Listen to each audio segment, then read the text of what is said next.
Bismillahirrahmanirrahim. Assalamualaikum warahmatullahi wabarakatuh. Alhamdulillahi wa kafa, wassalatu wassalamu ala nabiyyinal mustafa wa ala alihi al-azkiya wa ala ashabihi al-atqiya wa ala man ittaba'a hudahu ila yaumil jazaa, amma ba'd. Bapak dan Ibu kaum muslimin dan muslimat yang semoga dirahmati dan dimuliakan Allah Subhanahu wa taala. Semoga Bapak dan Ibu sekalian senantiasa diberikan kesehatan dan juga perlindungan oleh Allah Subhanahu wa taala, baik fisiknya maupun juga hatinya. Dan tentunya semoga senantiasa diberikan keistiqomahan hingga berjumpa dengan Allah Subhanahu wa taala.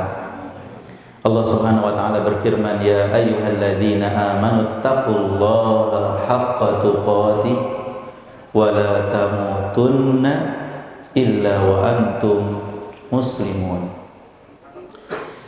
Di kesempatan ini insyaallah kita akan mengkaji bersama-sama sebuah tema bagaimana kita beristiqomah khususnya setelah Ramadan berlalu. Saya yakin Bapak dan Ibu memiliki semangat yang lebih ketika di bulan Ramadan, semangat untuk beribadah, mendekatkan diri kepada Allah Subhanahu wa taala. Siang harinya berpuasa, menahan dari hal-hal yang membatalkan puasa, walaupun aslinya boleh-boleh saja, makan, minum aslinya boleh, tetapi kita tinggalkan karena Allah melarangnya. Apalagi yang benar-benar sejak awal memang tidak boleh dari perbuatan dosa dan maksiat, maka tentunya lebih utama untuk ditinggalkan di bulan Ramadan tersebut. Kita juga mengisi dengan berbagai macam ibadah di malam harinya, sholat tahajud atau tarawih berjamaah, membaca Quran, ada yang khatam sekali bahkan mungkin lebih, ada yang bersedekah, ada yang bertaubat dan istighfar, dan berbagai macam amal kebaikan lainnya. Namun tidak dipungkiri ada sebagian kita mulai melemah setelah bulan Ramadan berlalu. Padahal kita menyadari bahwa kita ini bukan hamba Ramadan.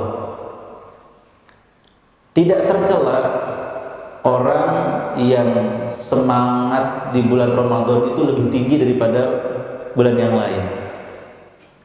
Tidak berdosa orang yang setelah Ramadan berlalu tidak sesemangat bulan Ramadan.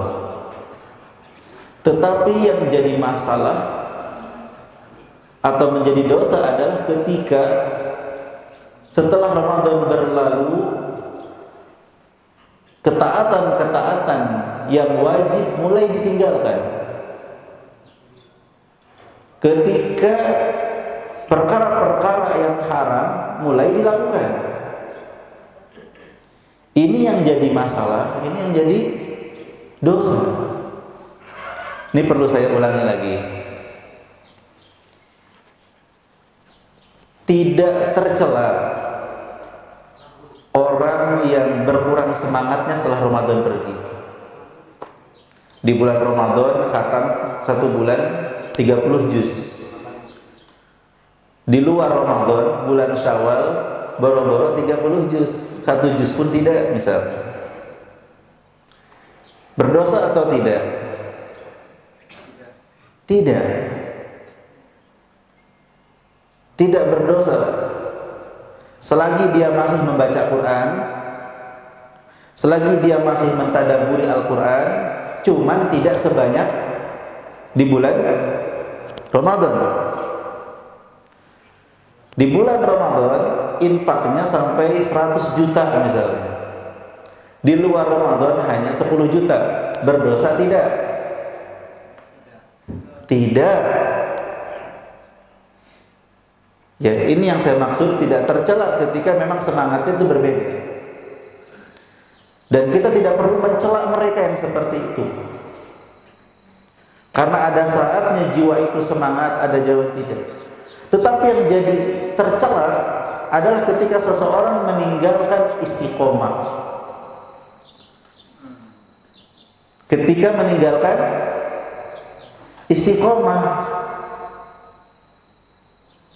ketika meninggalkan perkara yang wajib, atau melakukan perkara-perkara yang dilarang, yang diharamkan oleh agama.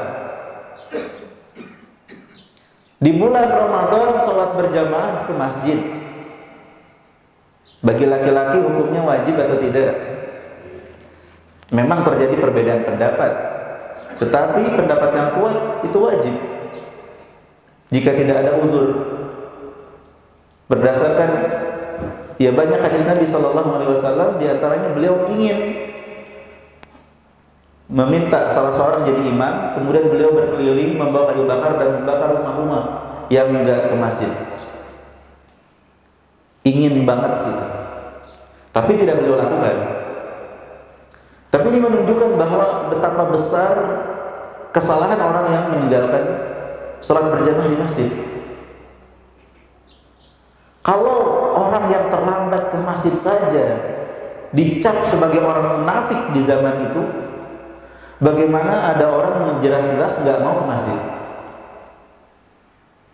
Nah, orang yang di bulan Ramadan sholat berjamaah ke masjid, setelah Ramadan berlalu tidak mau lagi ke masjid. Ini masalah atau bukan? Ini tercela atau tidak? Tercela. Atau ketika bulan Ramadan baca Quran, tapi di luar bulan Ramadan enggak baca Quran sama sekali, enggak belajar Quran sama sekali, enggak mau ngaji sama sekali. Ini tercela atau tidak? Tercela atau tidak? Tercela. Beda membaca Quran enggak banyak dengan enggak baca sama sekali.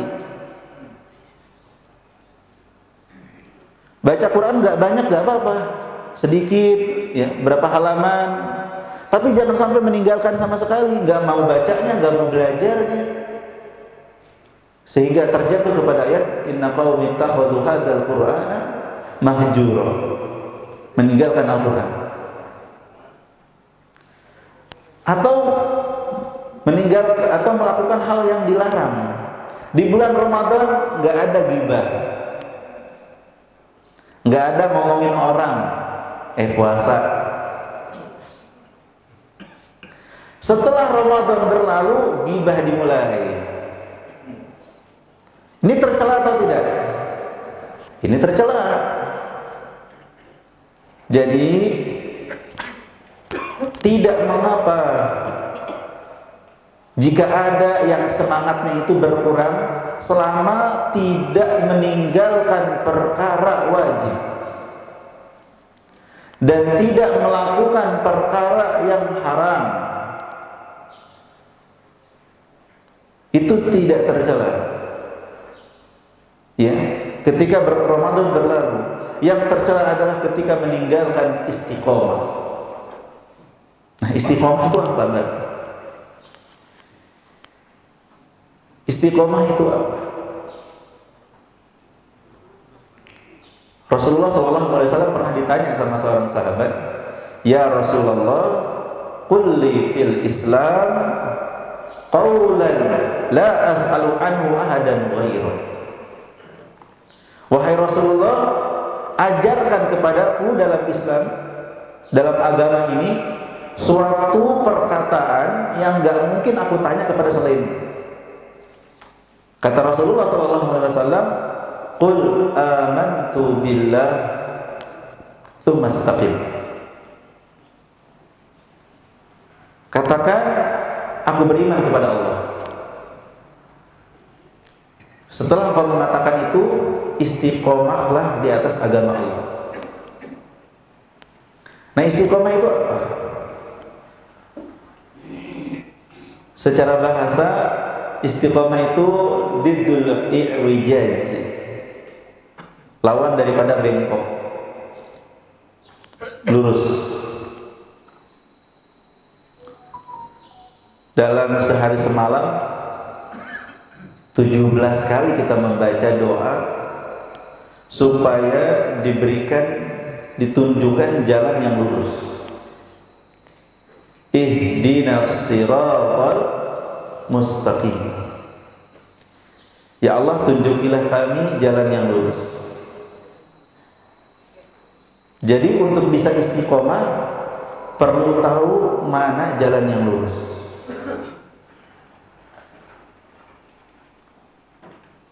Nah, apa itu secara istilah syar'i?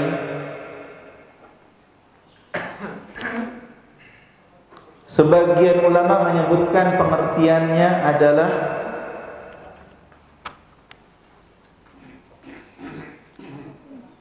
berdiri di atas batasan-batasan Allah, tanpa melenceng ke kanan, tanpa melenceng ke kiri. Ya al-wuquf 'inda hududillah. Sebagian menyebutkan istiqomah ya dengan terus-menerus dalam ketaatan kepada Allah, baik keyakinan, ucapan maupun perbuatan.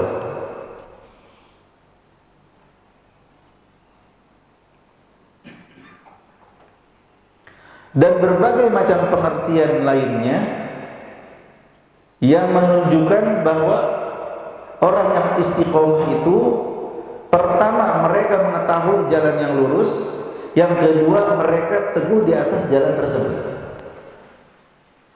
Makanya Abu Bakar As-Siddiq radhiyallahu anhu menyebutkan al-istiqamatu alla tusyriku billahi syai'an. Istiqomah itu ketika engkau tidak menyekutukan Allah dengan sesuatu apapun. Karena jalan yang paling lurus adalah tauhid. Dan ketaatan yang paling besar adalah tauhid. Kapan seseorang berbuat syirik, dia telah melenceng sejauh-jauhnya. Tergelincir atau melencengnya seseorang dari jalan yang lurus itu kan bertingkat-tingkat. Yang paling jauh adalah menyekutukan Allah Subhanahu wa taala. Ketika seseorang berbuat syirik, ketika seseorang murtad, itu dia keluar dari istiqomah sejauh-jauhnya.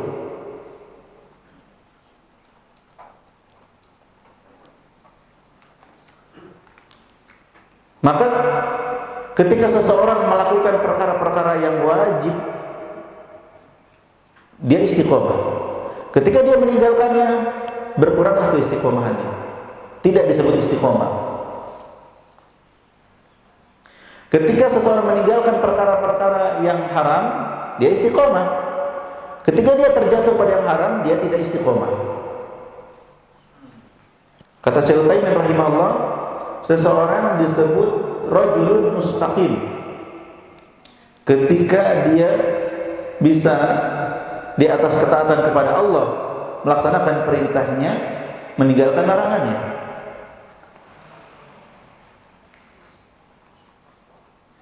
Dan ini lebih tepat daripada perkataan seseorang multazim. Karena istiqomah itu lebih jelas di atas agama Allah Subhanahu wa taala, di atas jalannya dan jalan Rasulullah sallallahu alaihi wasallam.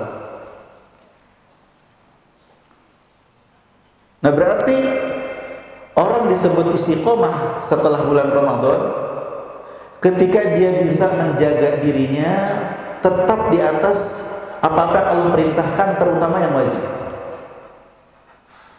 Jangan ditinggalkan. Dan dia tidak melakukan hal-hal yang dilarang oleh Allah, terutama yang haram.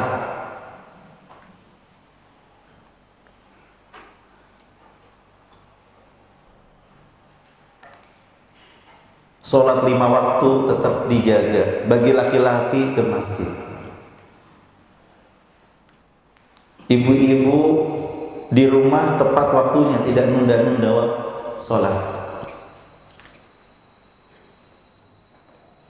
Berbakti pada orang tua, bertanggung jawab kepada keluarga, mendidik istri dan anak-anak, berbuat baik kepada tetangga, berbuat baik kepada tamu, menjaga lisannya, menjaga pandangannya, menjaga pendengarannya.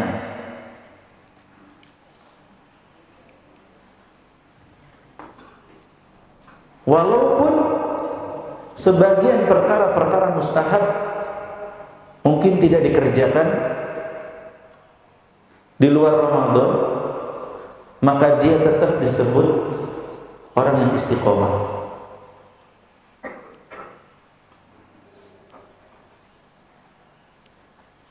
Di luar Ramadan dia tidak lagi sholat tahajud 11 rakaat. Padahal di bulan Ramadan tarawih. Di luar Ramadan dia hanya bisa witir 1 rakaat. Apakah keluar dari istiqomah? Jawab. Keluar dari istiqomah atau enggak? Tidak.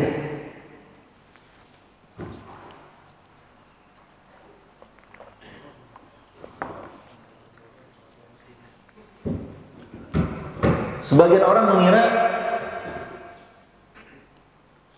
ini keluar dari istiqomah, ini budak Ramadan ini.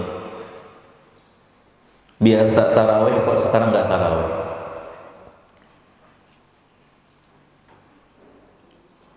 Maka perlu kita lihat hukum daripada ibadah sholat malam tersebut. Ya. Tetapi apakah lebih baik kita tetap tahajud 11 rakaat ataukah nggak usah? Itu nanti pembahasannya pada cara-cara istiqomah. Cara-cara istiqomah akan kita bahas. Di antaranya apa?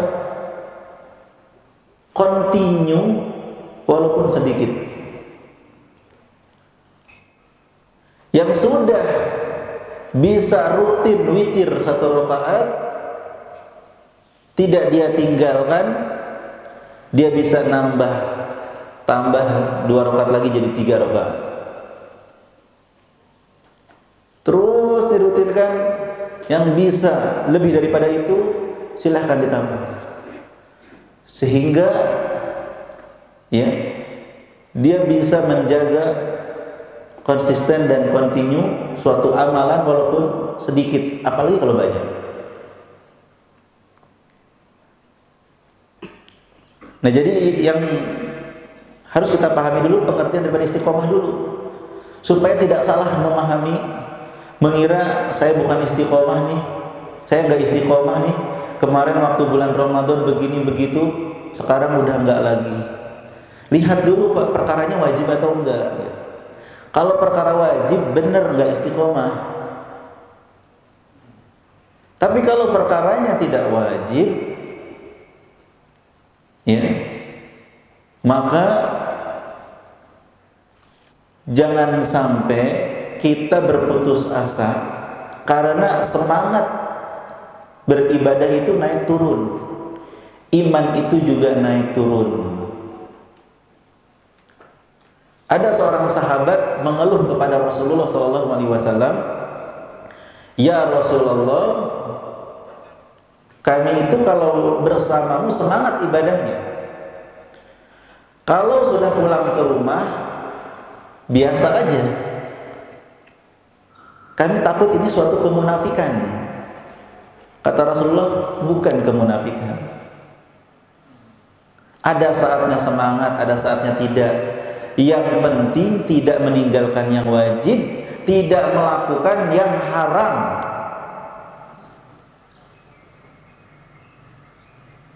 Yang penting tidak meninggalkan yang wajib dan melakukan yang haram.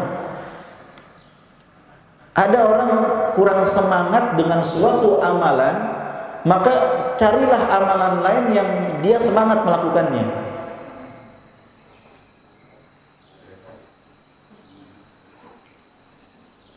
Mungkin membaca Quran nggak bisa banyak, kurang semangat, maka dia cari yang dia semangat mendengarkannya.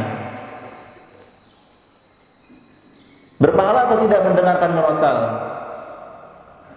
Berpahala. Beralih dari suatu amalan kepada amalan yang lain. Ini yang disebut futurnya kepada sunnah,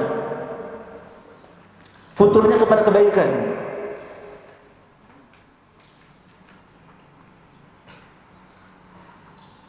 Ya, semangat untuk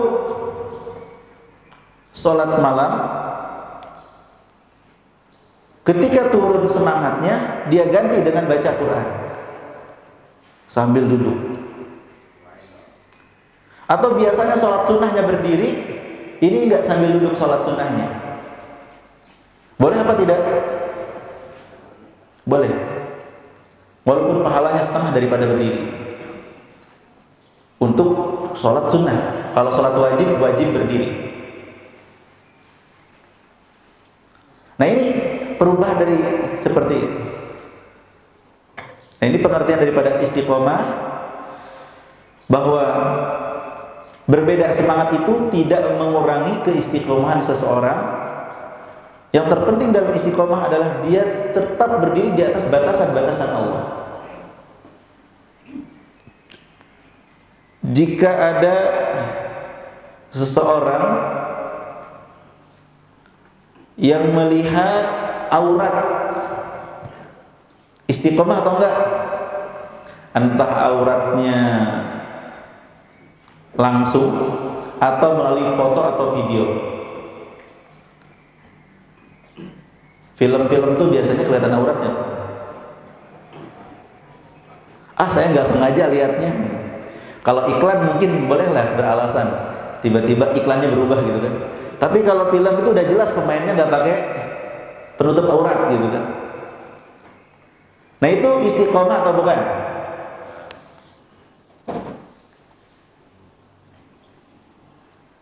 Halo? Melihat aurat langsung dengan sengaja atau melalui foto video, itu istiqomah atau enggak?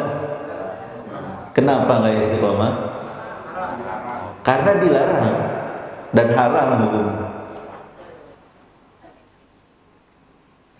Kita bisa menilai diri kita sendiri. Ini saya istiqomah apa enggak? Astagfirullah. Berarti saya ini kurang istiqomah nih. Ya Allah. Masih di bulan Syawal. Belum berlalu bulan Syawal. Kenapa sudah tidak istiqomah lagi? Kenapa perkara yang dilarang dan mendatangkan dosa maksiat saya lakukan? Ya. Ini pengertian daripada istiqomah.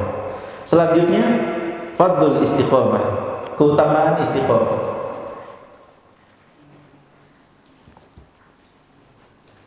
Jamnya perlu diganti gitu.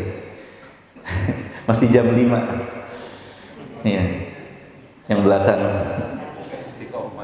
Iya. Biar lama. Masya Allah. Kaget aja gitu. Ini jam 5, tadi mulai jam berapa? Alhamdulillah. Fadlul istiqomah.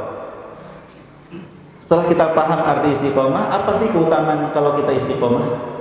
Kita mau dapat apa, Pak? Apa yang akan kita dapatkan kalau kita istiqomah? Ada nggak yang kesulitan rezeki? Yang diuji oleh Allah kesulitan rezeki, Allah mengabarkan dalam surat Al-Jin ayat 16. Ya, coba dibaca. Ini santri bukan? Insya Allah tinggal di sini. Coba ada hafal surat Al-Jin atau baca Qurannya?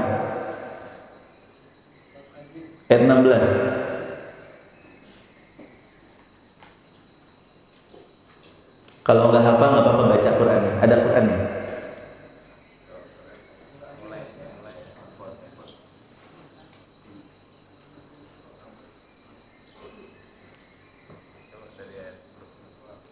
Kasih hadiah deh, biar semangat. Nih deh, yang bisa bacain ayatnya, ambil hadiahnya. Ayo, nggak boleh baca tapi harus hafalan. Yang ambil Quran nggak ada. Ini ayat 16.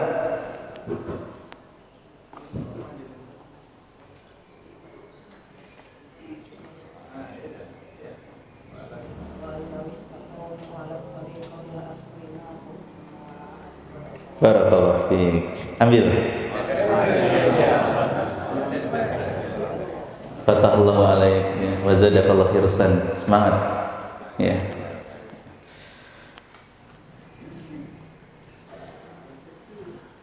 Harus semangat menghafal Quran ya.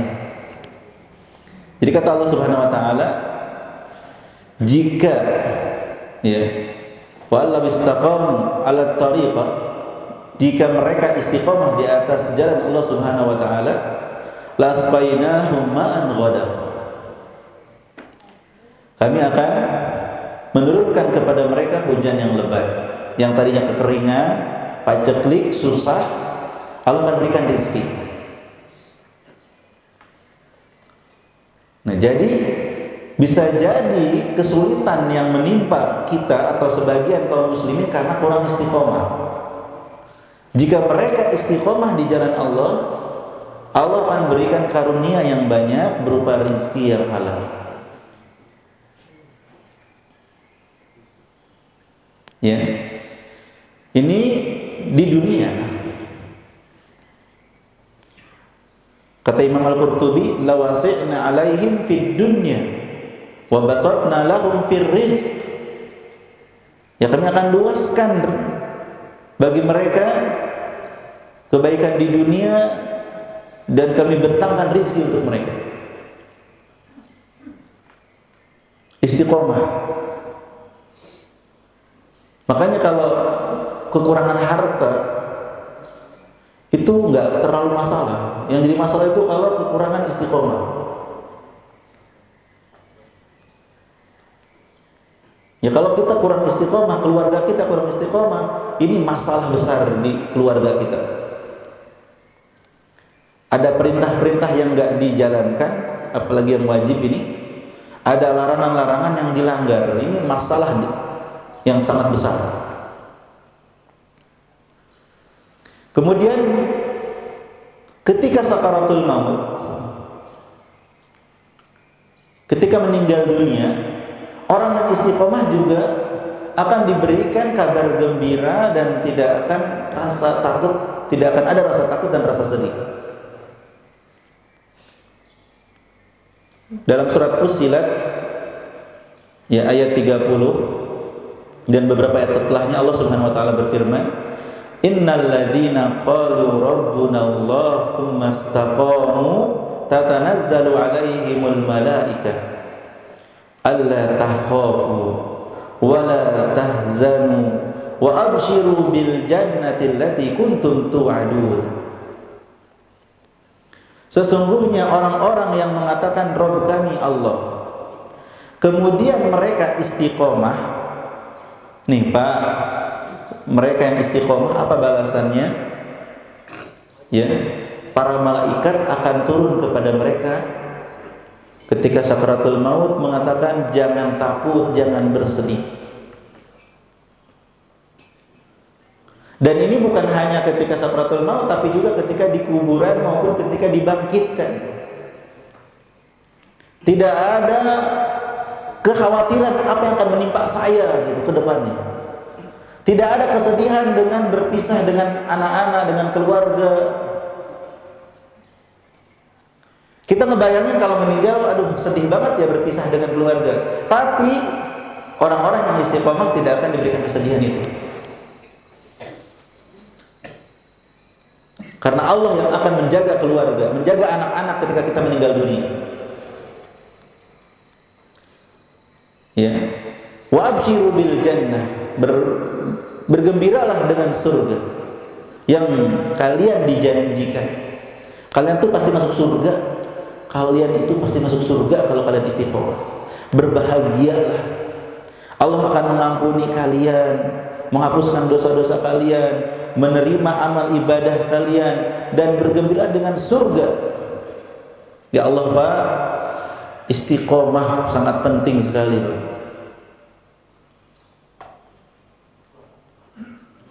Apalagi yang kita butuhkan setelah datang kematian selain masuk surga, selain diampuninya dosa-dosa, diterimanya amal-amal ibadah kita. Nahnu awliya'ukum fil hayatid dunya wa fil akhirah. Kamilah wali-wali kalian, kata Allah, di dunia maupun di akhirat. Bagi yang mengatakan Rabb kami Allah, kemudian istiqomah. Surat Fussilat ayat 30-31. Dalam surat Al-Ahqaf ayat 13 dan 14. Nanti kalau salah diluruskan.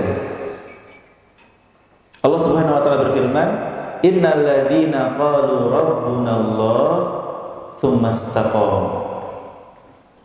Sesungguhnya orang-orang mengatakan Rabb kami Allah, kemudian mereka istiqomah,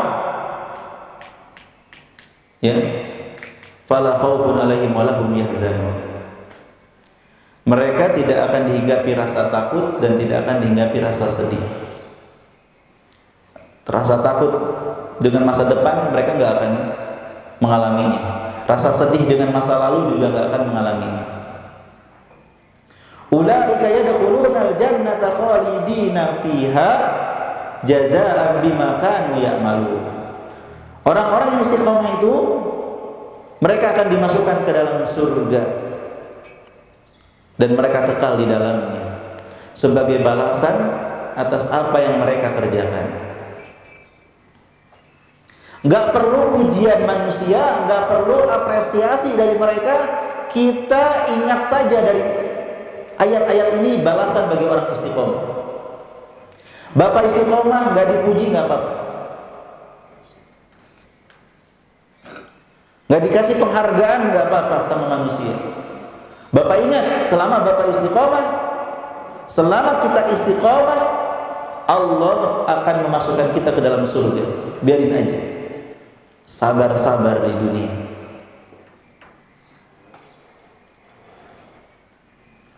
Orang yang korupsi istiqomah enggak? Boro-boro. Ya, jelas haram gitu. Orang yang menyuap dan disuap istiqomah enggak? Enggak. Orang yang berdusta istiqomah enggak? Dusta itu boleh apa haram? Haram. Iyyakum wal kadzib. Tinggalkan dusta, enggak istiqomah. Dengan balasan yang begitu besar, ya, maka kita harus semangat walaupun istiqomah itu sulit. Istiqomah itu berat. Apa buktinya istiqomah itu berat? Apa Pak? Kata Rasulullah, "Tayyabatni Hud wa akhwatuha." Surat Hud dan saudaranya itu membuatku beruban. Mikirin terus. Bapak udah beruban ya? Beruban karena usia atau karena mikir? Dua-duanya. Ya. Rasulullah itu terlalu banyak memikirkan surat Hud. Kenapa? Dalam surat Hud ayat 112 Allah berfirman, "Fastaqim kama umirta." Allah perintahkan Rasulullah, maka istiqomahlah sebagaimana engkau diperintahkan. Itu tuh bikin pusing, Mbak. Bikin tanggung jawab banget gitu. Kalau sebagian kita kan menganggap remeh, istiqomah kayaknya nggak apa-apa deh.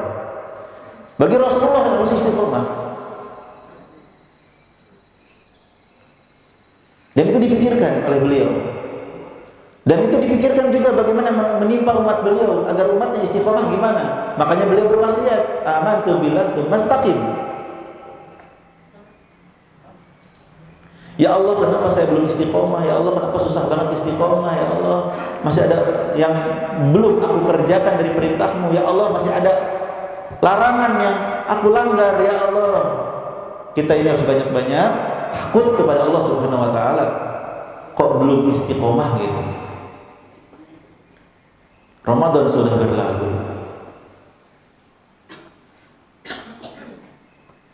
Kita nggak takut karena berkurangnya jumlah rakaat salat malam. Yang kita takut adalah ketika yang haram-haram ini kita lakukan, yang wajib-wajib kita tinggalkan. Istri yang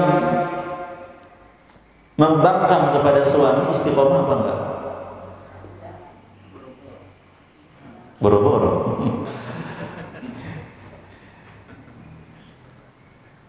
Ya, jelas perintahnya agar istri taat kepada suami selama tidak diperintahkan yang haram. Maka para wanita harus takut kepada Allah. Jangan suka melakukan nusuz, pembangkangan, tidak nurut, melawan kepada suami. Suami enggak mendidik istri, istiqomah atau enggak? Tidak.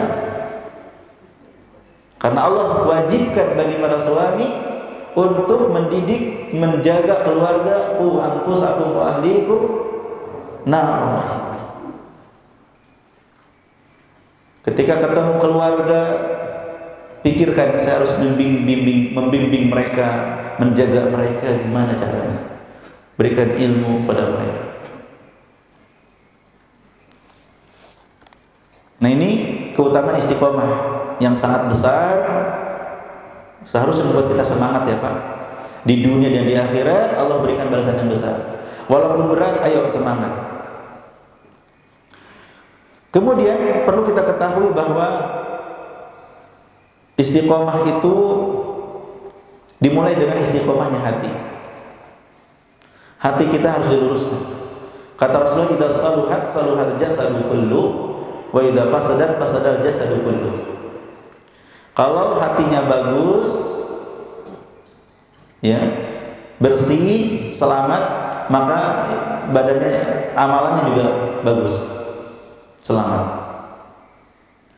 Kalau rusak, maka rusak. Maka bersihkan hati dari noda-noda syirik, bid'ah, maksiat, ya, beramal karena dunia. Isi dengan tauhid, dengan keikhlasan, dengan ketaatan, dengan ittiba kepada sunnah, dengan kecintaan kepada Allah dan lain sebagainya. Hati kita perbaiki. Kemudian berikutnya istiqomah lisan. Lisan ini harus dijaga keistiqomahannya, Pak.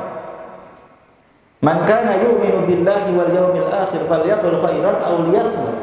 Barang siapa yang beriman kepada Allah dan hari akhir, hendaklah dia bicara yang baik atau diam. Bicara itu yang baik-baik aja. Ma yalfidhu min qawlin illa ladayhi raqibun atid.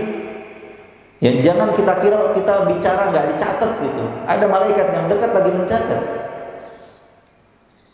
Dan termasuk hukum lisan adalah tulisan. Al-kitabatu ahadul lisanain. Jaga lisan, jaga tulisan, alias jempol. Sebagian orang diam seperti orang bisu, tapi ketikannya, status-statusnya nyindir orang terus, nyinggung orang terus, menyakiti orang terus. Jaga itu tulisan, karena itu termasuk daripada hukum lisan. Nyindir satu orang yang kesindir Pak puluhan orang. Gak perlu nyindir-nyindir orang. Kalau mau nasihat langsung japri aja. Gak usah bikin status. Apalagi statusnya bisa di screenshot yang meluas, ya, berupa hoax, ujaran kebencian, ancaman, ya. Hukuman di dunia dilaporkan ke polisi atau di penjara itu mah kecil, di akhirat jauh lebih besar hukumannya. Kata Rasulullah, wa hal yukabbun nasu ala wujuhihim aw ala manakhirihim illa hasaidu alsinatihim. Seseorang itu diseret di atas wajahnya, di atas hidungnya, kecuali karena hasil lisan-lisan mereka. Mereka nggak usah nangis kalau di dunia dapat balasan. Reaksi itu karena ada aksi. Mulutmu harimaumu. Sebagian orang ngomongnya gampang, ngetiknya gampang, dikit-dikit minta maaf, dikit-dikit minta maaf. Ya jagalah tulisannya, jagalah lisannya. Jangan menyinggung orang lain, jangan menyakiti orang lain, jangan memprovokasi orang lain, jangan mengajak kepada kebencian, fitnah dan lain sebagainya. Istiqomahkan lisan kita, tulisan kita. Jangan berbicara, jangan menulis kecuali yang benar. Kata sebagian ulama, jagalah lisanmu, jangan sampai gara-gara kau berucap suatu saat kau akan minta maaf. Jadi orang-orang yang gampang minta maaf ini, mereka ini nggak mikir sebelum bicara. Ya asal ceplos. Man kathura kalamuhu kathura saqatuhu. Man kathura saqatuhu ya kathura dunubuhu. Man kathura dunubuhu faqad nar aulabi. Siapa yang terlalu banyak bicara atau banyak nulis, itu banyak tergelincirnya. Ya, pegiat sosmed hati-hati. Terlalu banyak komentar, terlalu banyak nulis, sering tergelincir. Ya termasuk yang berbicara nih, yang di depan Bapak sekalian nih, ngeri juga nih. Tapi kalau saya nggak bicara nggak ada kajian. Ya kalau nggak bicara nggak ada kajian. Ya hati-hati. Banyak bicara, banyak nulis, akan banyak tergelincir. Orang yang banyak tergelincir, banyak dosanya. Orang yang banyak dosanya itu neraka lebih utama baginya.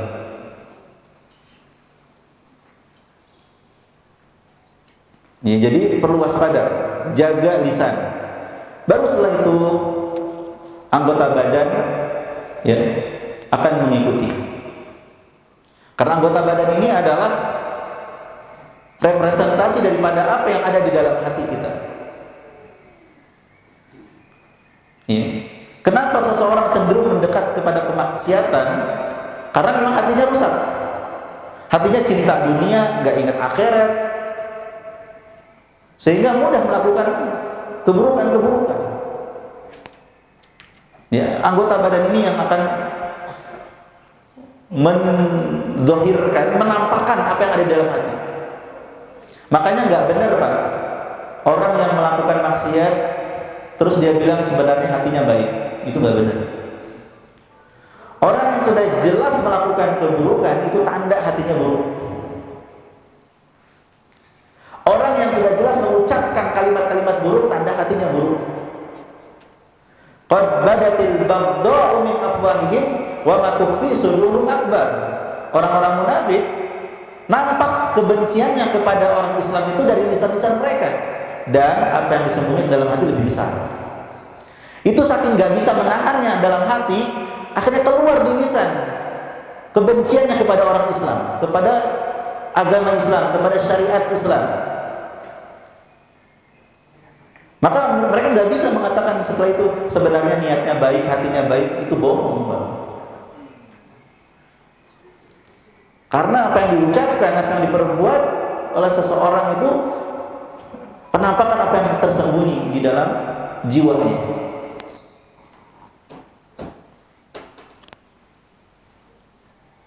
Seseorang yang mencuri, apakah bisa dikatakan niatnya baik? Saya niatnya baik mencuri. Tidak bisa, Pak.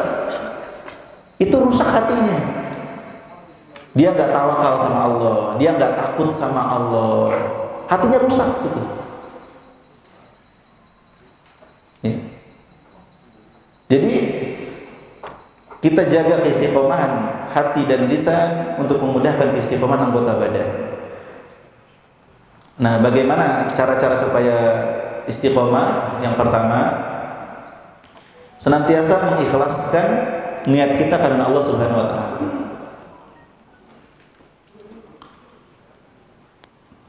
Ketika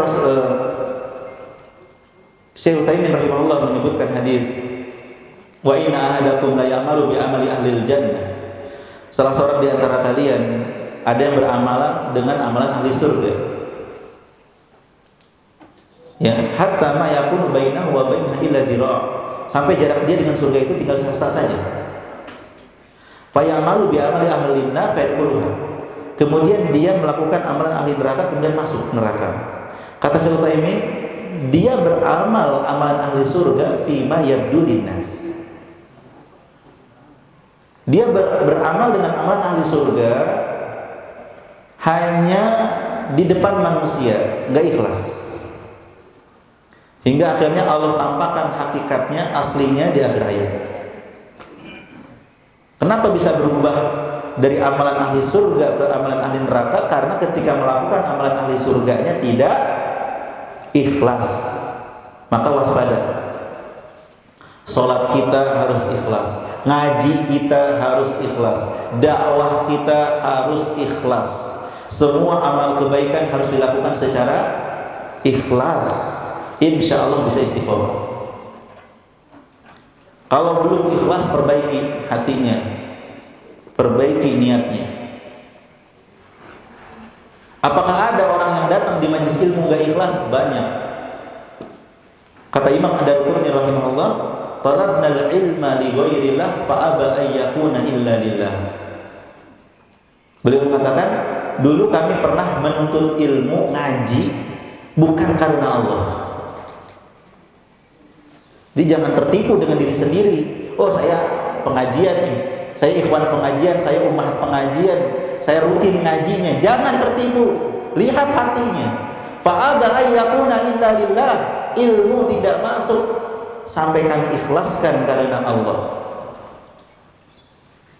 Ada orang ngaji karena pengen disebut ikhwan pengajian, pengen punya circle pengajian, pengen bisnis, pengen jualan, pengen banyak relasi dan kenalan.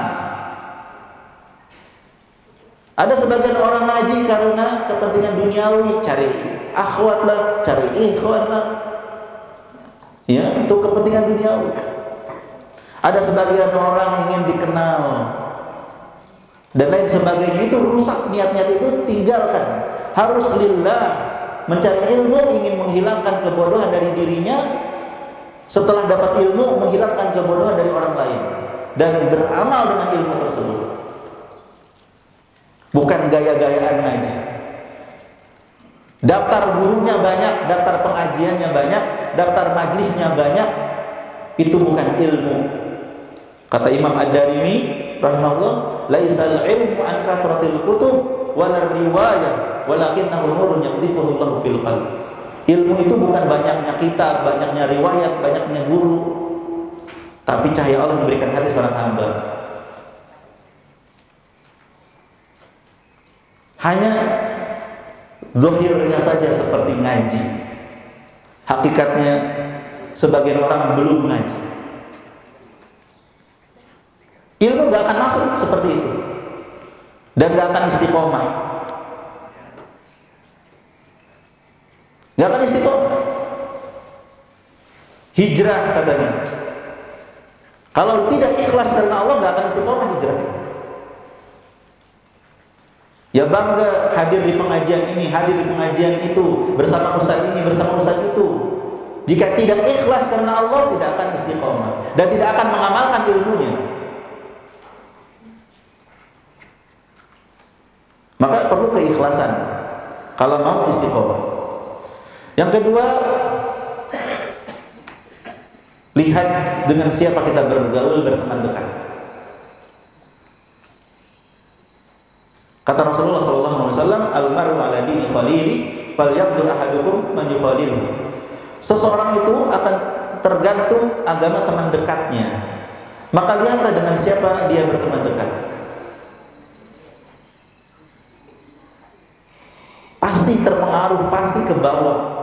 Makanya orang yang taubat, orang yang hijrah, bukan hanya meninggalkan dosanya, tapi dia juga meninggalkan lingkungan buruknya ke lingkungan yang baik.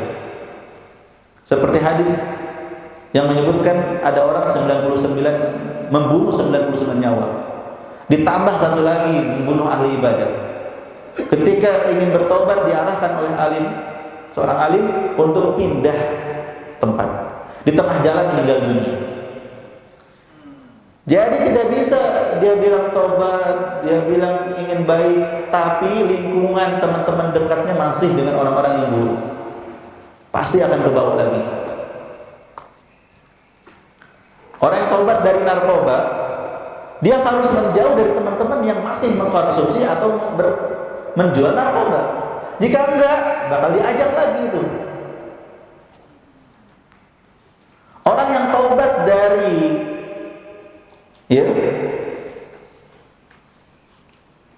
musik misalnya, atau bertobat dari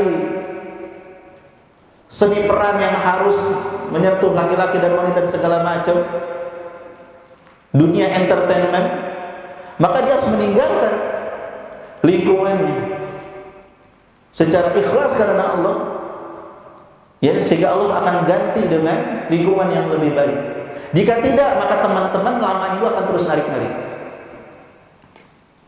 Ayo sesekali, akhirnya akan terbawa. Nah, kalau mau istiqomah, cari teman dekat yang baik, yang sama-sama cinta akhirat, yang bertakwa kepada Allah, yang berakal sehat, waras, yang zuhud terhadap dunia dan jauh dari kesesatan. Pilih teman yang baik. Karena teman itu akan mempengaruhi, lingkungan akan mempengaruhi kemana akan terbawa kita. Kemudian berikutnya berdoa kepada Allah Subhanahu wa taala. Rabbana la tuzigh qulubana ba'da idh hadaitana. Ya Allah, jangan Kau simpakan hati kami setelah Kau berikan kami petunjuk. Atau ya muqallibal qulub tsabbit qulubana ala dinik. Ya Allah yang membolak-balikkan hati, teguhkanlah hatiku di atas agama. Banyak doa sama Allah dan jangan merasa terlalu percaya diri. Saya nggak mungkin lah menyeleweng, saya nggak mungkin menyimpang. Jauhkan dari syubhat dan syahwat. Jauhkan dari bacaan, tontonan yang menebarkan syubhat. Seorang remaja pesantren hampir-hampir terbesit untuk murtad hanya karena melihat acara di TV. Acaranya seperti acara remaja, tapi ternyata itu kerohanian agama lain. Mungkin Bapak tahu. Acara di TV, acaranya itu seperti kegiatan acara remaja. Judulnya juga judul remaja, tapi ternyata itu ajaran agama lain. Sangat disayangkan ditayangkan seperti itu. Hanya gara-gara tontonan, akhirnya dia punya keraguan. Katanya sebenarnya yang benar itu Tuhan Allah atau Tuhan Yesus. Astagfirullah. Baca dari mana atau nonton dari mana, kemudian dia cerita. Nggak sengaja nonton TV, dikira acara remaja, ternyata di situ dimasukkan agama kerohanian, agama lain. Ya. Nah ini dari tontonan, dari bacaan, itu bisa mempengaruhi pola pikir seseorang, apalagi sosmed. Maka jangan merasa aman untuk diri kita sendiri, untuk keluarga. Jangan heran bapaknya haji, anaknya murtad. Bapaknya nggak ngajarin anak dengan baik, mengira nggak mungkinlah anak haji masa iya menyimpang. Tidak. Ya, anak bergerilya di sosial media, nggak tahu apa yang mereka baca, nggak tahu mereka berteman dengan siapa. Maka jaga diri kita, jaga keluarga kita dari segala fitnah, syubhat maupun syahwat. Semoga Allah berikan istiqomahan. Wallahu a'lam bishawab. Mungkin ini yang bisa saya sampaikan. Semoga bermanfaat. Apakah ditutup langsung atau tanya jawab, Pak?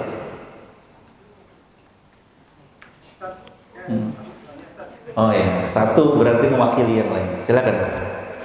Saya mungkin satu dari yang lain. Saya mau tanya nih, tadi Ustaz bilang apa yang keluar dari lisan kita itu mencerminkan hati kita.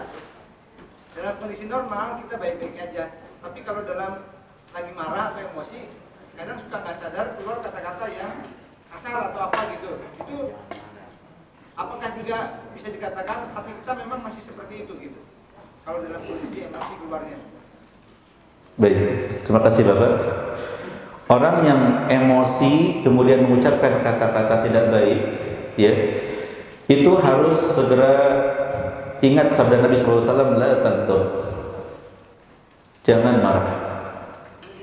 Juga firman Allah Subhanahu wa taala, wal kadhiminal ghaidha wal 'afina 'anil nas.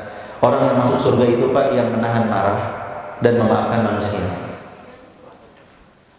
Kita mau mengikuti emosi kita marah atau kita mau mengikuti Allah dan Rasulnya yang melarang kita marah? Pilih mana? Orang yang hatinya baik lebih cinta Allah, lebih nurut sama Allah daripada hawa nafsu. Maka orang yang seperti yang Bapak ceritakan berarti dia hatinya masih belum bersih, masih mengikuti hawa nafsu dibandingkan mengikuti Allah dan Rasulnya. Maka perkuatlah keimanan, kecintaan pada Allah dan Rasul. Saya ini cinta Allah, saya ikut sama Allah. Saya cinta Rasulullah, saya mau taat sama Rasulullah. In kana hubbuka shadiqan la ata'tahu. Jika cintamu itu memang benar, jujur, engkau pasti akan nurut sama Rasulullah. Ini karena kita nggak cinta, makanya kita nggak nurut sama Rasulullah. Maka perkuat lagi hatinya, perkuat lagi keimanannya. Ya, jadi seperti itu. Wallahu a'lam bishawab. Satu, mewakili untuk semua. Ya, cukup insya Allah Bapak. Yang penting bisa kita sama-sama amalkan, terutama bagi diri saya sendiri dan Bapak, Ibu, keluarga, juga adik-adik. Jazakumullahu khairan atas perhatiannya, mohon maaf atas kekurangannya. Subhanakallahumma wa bihamdik, asyhadu an la ilaha illa anta, astaghfiruka wa atubu ilaik. Assalamualaikum warahmatullahi wabarakatuh.